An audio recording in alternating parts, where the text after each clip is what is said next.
Hey everybody, we are back for round 3 and we are fighting for our usual record of 1 and 2. This is actually the best starting hand I've seen so far this entire draft, so we are going to keep that for sure. Okay, and this guy decided to play first but didn't play a land. He just F6'd his turn. So I guess that's a good start. So we're going to drop a Bronze Sable here and just take advantage of these misplays.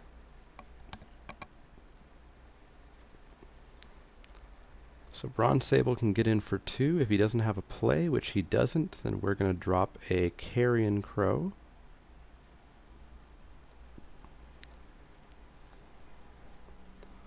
And say go. So next turn, if he doesn't have a play, we're getting in for 4, and we're really pulling ahead. We've got a Hunt the Weak that we are not going to use against a Death Toucher. So our other option is Living Totem on the Crow to make it a 3/3 flyer. Shadowcloak Vampire can't come out right yet. We're not going to Hunt the Weak here. I will Living Totem up the Carrion Crow, and I'll actually offer the trade with the Bronze Sable.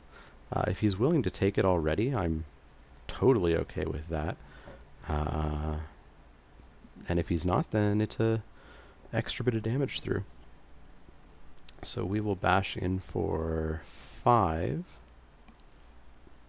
He doesn't take the block, so he goes to 13.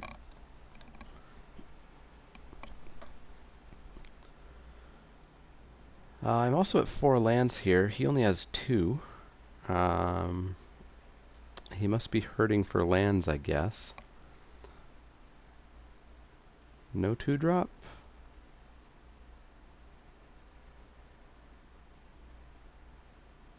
No 2-drop, so he's going to discard.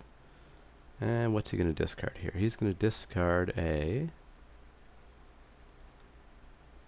Caustic Tar. Yeah, that's not going to get cast anytime soon.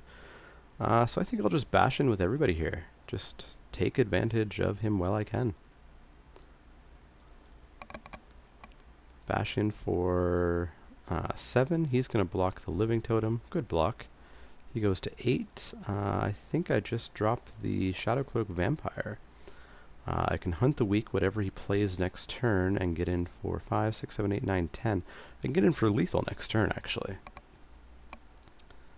And that's if he has a play. If he doesn't hit a land, he may just not have anything. Very unfortunate match for his side, or very unfortunate game, rather, for his side. We had a very explosive start, and he unfortunately just had nothing. So I know basically nothing about his deck. He has Caustic Tar and he has a Typhoid Rats. And that's approximately all I know. I guess I'll keep the Crippling Blight in for the Typhoid Rats. That's about the knowledge I have. So we'll just jump right back in for another game, I guess. But hey, we are well on our way now to getting our traditional 1 and 2 finish.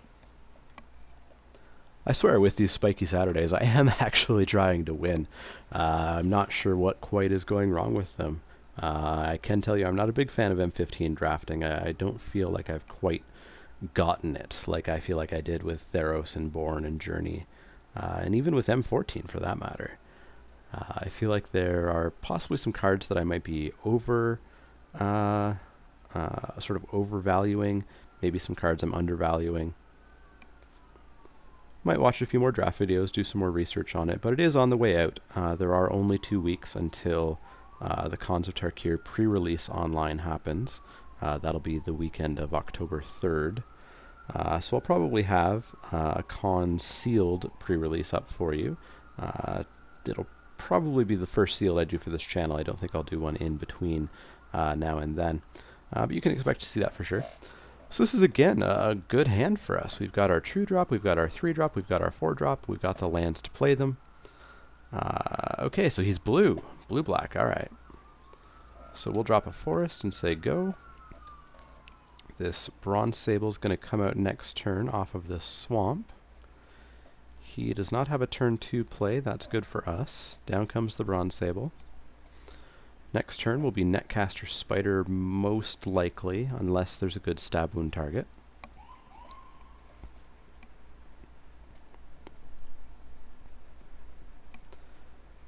And he's going to put down a Wall of Frost. That is what we call a good stab wound target. That'll make it an 0-5, so it's still a fantastic blocker. I'm still going to not accidentally kill it. And he is going to start taking 2 every single turn.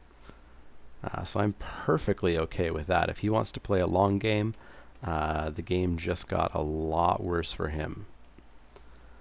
So next turn I can pull out my Accursed Spirit and start bashing through with it, as long as he doesn't play a black blocker.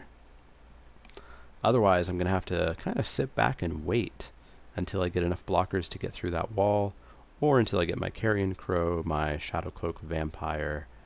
He ulcerates my Bronze Sable. Sure. Totally okay with that. Speeds up the life loss on his part. That does get an Illusory Angel out for him, which is pretty good. So I can understand why he did that play for sure. So the options are get a Netcaster Spider out that can block that, or get an Accursed Spirit out that can hit him next turn. So I would go to 16. Next turn he would go to 12. So I think I'm actually pretty okay with the Accursed Spirit this turn, getting in for an attack next turn, and then having the Netcaster back to block the turn after that. So that stab wound is really going to accelerate the game here. So he swings in for 4. I have to take that. So let's see if he plays something that can block this spirit here.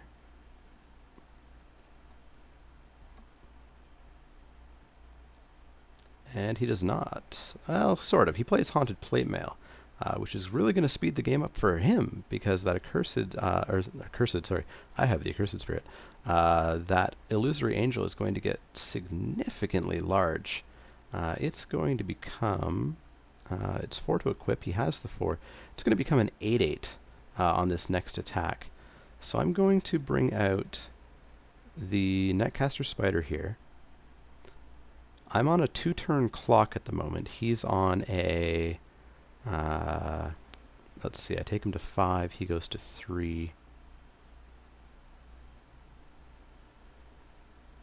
So yeah, at the current speed, I still win the race if he doesn't play a black blocker next turn.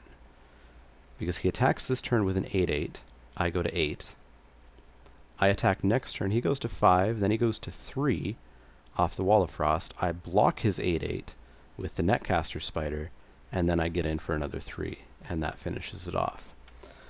If he has any way of removing the Netcaster Spider, I lose. If I draw removal next turn, that would be quite good. So really the big question, does this give first strike as well? Or no, just +4/+4. So the big question is, do I chump block next turn, or do I chump block this turn? I think I chump block this turn, because next turn he could just draw a removal spell and just finish the game. So here I delay his game plan by a turn. So I don't draw the removal spell, so that's unfortunate. But I get in for 3.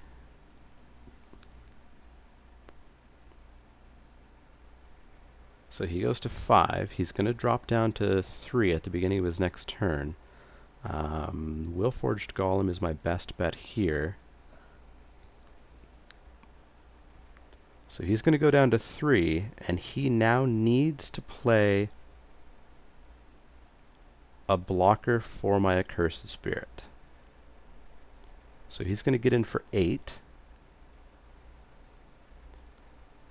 So if he plays a black blocker, I can take him to 1. But then he will kill me. If he doesn't play a black blocker, then I win, because I can just swing in for 3. Void Snare, that is also an option. So I really need to draw a removal spell here, or else I think I'm just toast. And I am just toast, unfortunately. I thought maybe we had this game. But that's not going to happen, not with that Illusory Angel there. So we're just going to pass the turn and see if maybe we can get some sort of mistake from him. But I doubt it. He's going to swing in for 8 and we're just toast.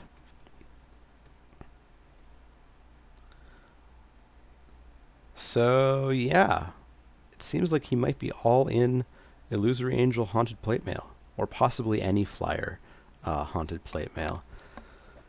So my options are pretty low. I really don't want to play Hunter's Ambush. That would just be bad. I think we just have to go back in and hope he doesn't get that. I do want to get rid of the Overwhelm. I do not like that card. I think my time of valuing that as a good card is over. I guess we'll just replace it with the Wall of Mulch. It's a blocker and it's slight card draw later in the game. So yeah, we're going into game 3, fighting for our lives, fighting for our 1-2 record. I will play first. Let's see if we can get one of those good hands again. And we don't. This hand is unfortunately just unplayable. I've got 2 lands and absolutely nothing I can do with it, so we're going to have to go to 6. Our 6 is terrible as well, but we have a Stab Wound. I guess we'll just keep this. I'm not a fan of this. I'm also not a fan of mulling much lower. I like to aggressively mull, as I said, but my opinion on that is getting beaten down this draft here. So we draw a Willforged Golem. That's not going to do much, unfortunately.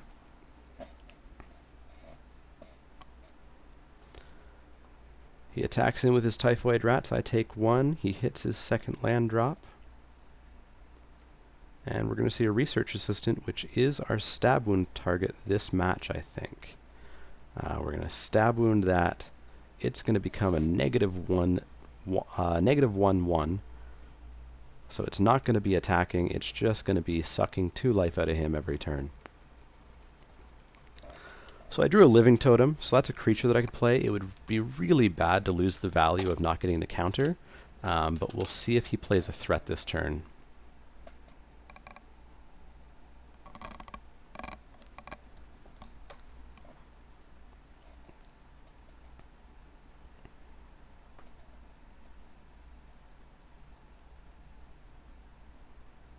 He Void Snares his Research Assistant just to get the Stab Wound off. I'm okay with that. So I can Living Totem this turn and lose the counter? That's really bad value. But then if I hit a land, I can get a Willforged Golem out. So I think I will do that. Really bad value, but we're going to have to do that. Oops, yep. So I do not want to use that ability because it's targeting the Typhoid Rats. I'd rather not him have a 2/2 Death Toucher. I will not trade with the Death Touch here. I'm not that big of a... or I'm not worried that much about taking 1 a turn here. I'm sitting on some nice removal, which is good. I'm a land away from Flesh to Dust being online. I'm a land... 2 lands away from Covenant of Blood being online with Convoke. He should swing in for 1 here. Yeah. So I will just take that.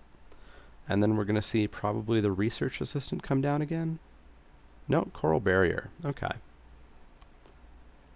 So that squid does not do anything against me, thankfully. Phytotitan. I forgot we actually had bombs in this deck, things that do stuff. Unfortunately, we didn't draw a land, so I'm not going to be doing stuff this turn. Phytotitan would be a great card to get out. It actually even kills his Wall of Frost. But unfortunately, I am 2 lands away from that as well. I'm willing to take 1 here again. It looks like he's hurting on lands, possibly, if he doesn't hit a land here. He's got a Research Assistant back in his hand, I know. And now it's out. So we miss a land, but we do get an Accursed Spirit, which I'm pretty okay with. That can start hitting in. And my 3/2 is going to outrace his 1/1. He hits his fourth land.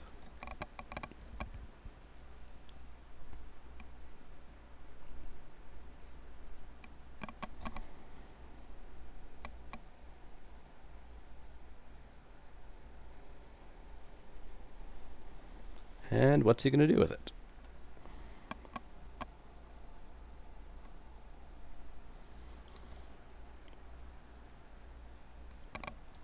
A Zoffshade. That's pretty good, especially if he's trying to push for the long game. So that might be one of the targets we think about hitting with removal. So we don't draw a land, but we draw a Hornet's Nest. We could also convoke out a Willforged Golem. That Willforged Golem would block pretty much everything he has. I could also attempt to swing in with this Accursed Spirit. He might trade with the Typhoid Rats, which might not be a good idea because this might be one of my only win conditions at the moment, especially if I don't start hitting lands. So perhaps I'll just do Hornet Nest here. It presents a blocker to his Zoffshade. It presents a blocker to his Research Assistant and Squid, and I would get just a free Hornet out of that transaction.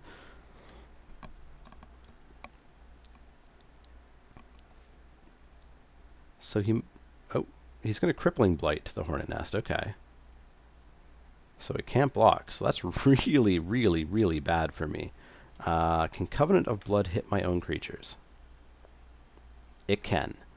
So I could hit the Hornet Nest with my Covenant of Blood and get 4 Hornets out of it as well as 4 life. That's probably what we're going to be using the Covenant of Blood for. Those 4 Hornets could then start flying through the air at him. He doesn't really have much. I don't see the Illusory Angel just yet. That leaves us with a Flesh to Dust for removal. Not sure if we'll do that this turn. Black 1, 2, 3, 4, 5, 6. I'd have to tap everything, leaving up only 4 Hornets. And if he has a Fester Gloom, then we would just get blown out. He's going to Void Stare my Accursed Spirit. Okay. So he's just really trying to slow me down here. So he's swinging in with everything. I could trade with the Typhoid Rats. If I block the Zoffshade, he's going to pump it up. Or I could just sort of bounce off of the Research Assistant. And I think I'll just bounce off the Research Assistant and take the 5 here down to 11.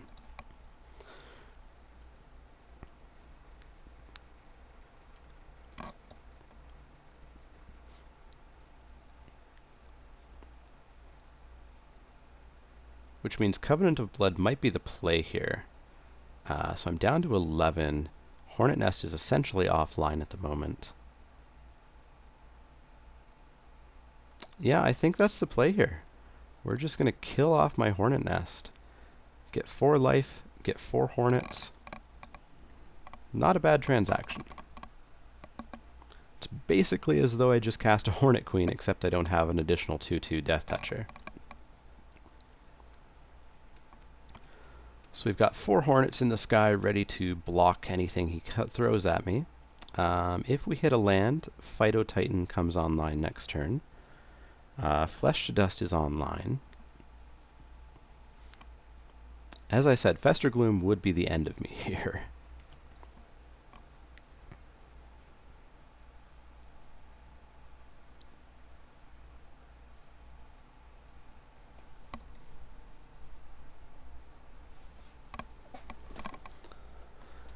So he's thinking it through.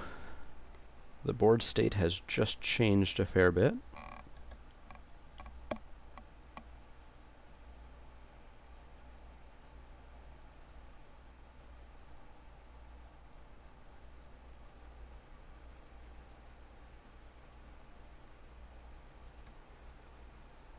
So he's just going to Jace his Ingenuity, just draw 3 cards. Play a land and possibly just pass the turn.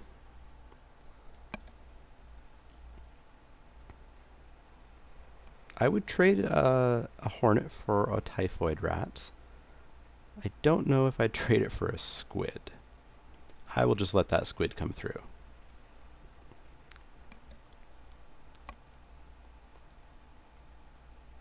So Phyto Titan is going to come online if I hit that land. And then I will just start throwing it at him. I don't hit a land, unfortunately. I hit an Undergrowth Scavenger, which at the moment would be a 1/1. That's not great. So I think we're going to go with the Golem. 3, 4, 5. I would have to tap a Hornet, but I would get a 4/4 out of it. So I think I'm okay with that. So let's drop the Golem and say go. And just wait on our Phyto Titan, basically. I will be saving this Flesh to Dust for the Angel, or anything else that happens to be in the sky, or anything else that happens to be excessively large, etc. It is not worth it to use this on anything that he has on the board just yet.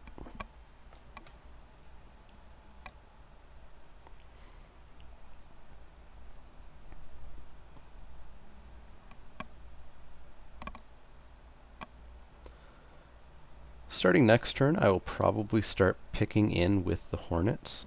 Maybe 2 or 3 of them a turn. I want to keep one back for the Zoffshade. Looks like he's going to loot here.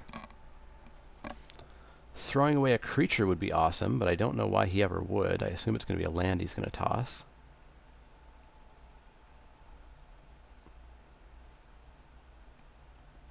Yeah, away goes a swamp.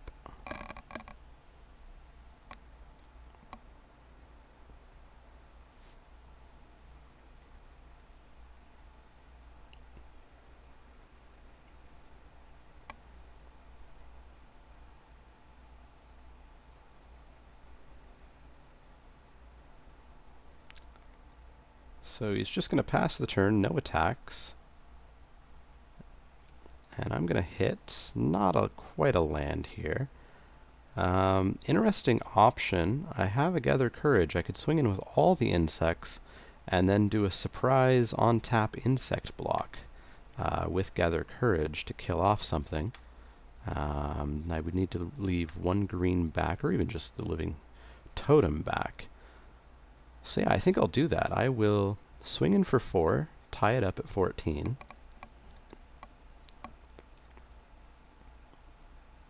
And then I will drop my Accursed Spirit. And then if he wants to swing in with that Zoffshade, what could he pump it to? He has 8 mana, so he could pump it twice to a 6/6.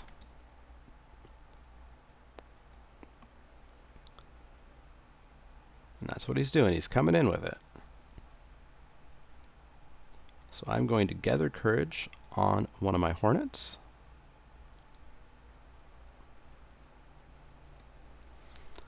So he will get to kill the Hornet. He will have to pump the Scavenger once. But a Hornet will go away. But one... That was a massive misplay. Why on earth was I thinking that Gather Courage on-tapped a creature? I have no clue. Maybe it's because this guy's standing up or something. Yeah, that was a massive misplay. My fault. If I lose, we can definitely point to that. Yeah, I'm not even slightly sure what card I was thinking of that on-taps a creature and gives them +2/+2. Does Savage Surge do that? Yeah, Savage Surge does that. That's what I was thinking of. Well, that was a massive misplay, and now we are in all kinds of trouble. So he puts down a Haunted Plate Mail. He puts down a second Zoffshade. What do we draw? We draw a land, so I could Phyto Titan. I think I am instead just going to get in with the Hornets. And then whatever he throws the Haunted Plate Mail on, I will kill with Flesh to Dust.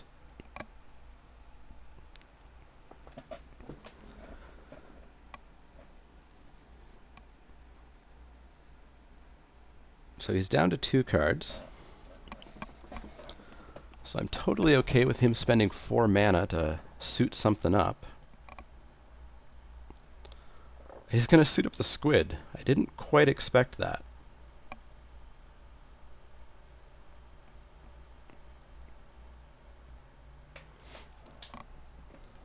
So the squid's going to come in, and a Zoff Shade or two are going to come in. Yep. So I could block both Zoff Shades. He could only pump one. He would pump the one on the totem. The totem would die, the shade would live. The spirit would die. Well, no, I want to keep the spirit back. So I could block like that. And that. He has to pump one, the one that he pumps. He pumps this one. Totem dies. That dies. So it's an equal trade. If he pumps this one, they trade, and that dies. So I think I'm okay with that, and then I'll flesh to dust the squid.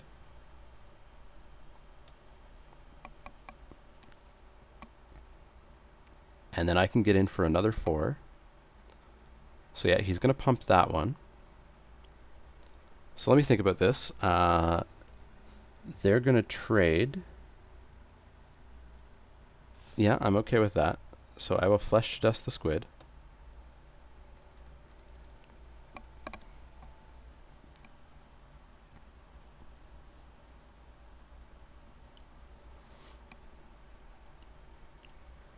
So then the golem and the shade die. This shade dies, the totem lives. I'm left with 4 hornets and a spirit, and he probably can't do anything this turn with just 2 mana left. So I get a land. So my Undergrowth Scavenger is going to be a 1/1, a 2/2, a 3/3, a 4/4.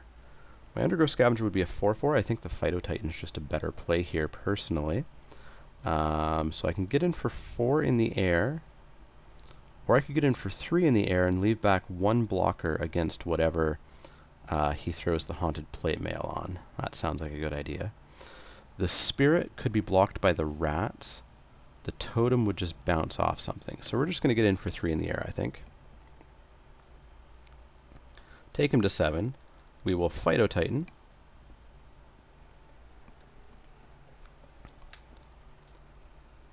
If Phytotitan had Trample, he would be all kinds of broken. As it is, he's just going to basically spend some turns slamming into nothing. Thankfully, Haunted Plate Mail doesn't quite give anything 8 toughness, which means it could just permanently block the Phytotitan. But he can throw the Plate Mail on something if he wanted to. But that might be a waste of mana. Looks like he's going to loot here, see if he can find an out.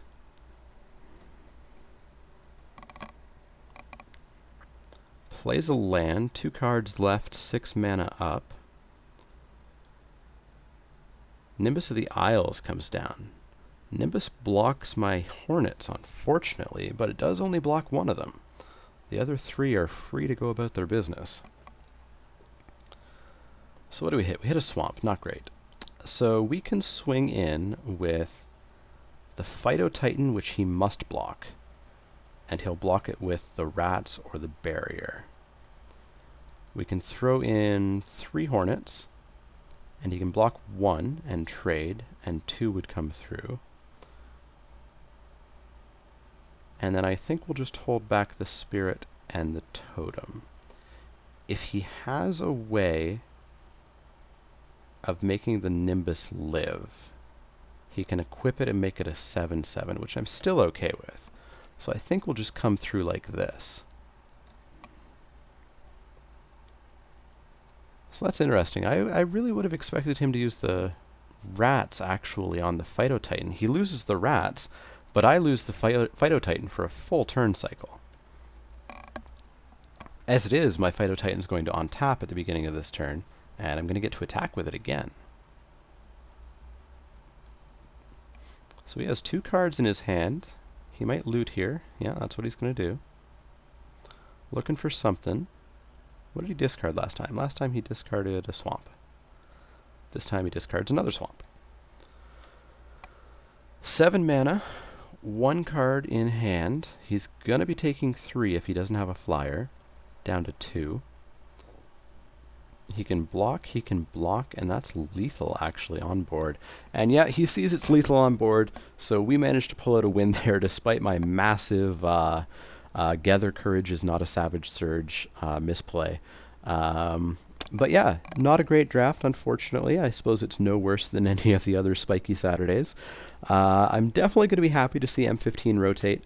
I'm just not a fan of it. I'm definitely more of a fan of the Theros block drafting. I've surprisingly enjoyed the Tempest flashbacks that I've been doing.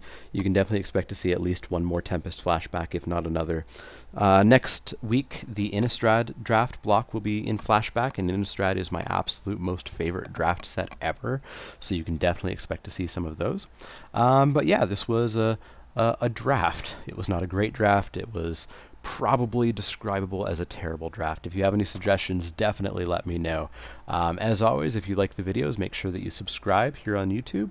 Like the videos. You can find me on Twitter at @TheManaLeek. You can find me on Facebook at www.facebook.com/TheManaLeek. And yeah, if you have any advice, any suggestions, any comments, any criticisms, let me know for sure. And I will see you all next time.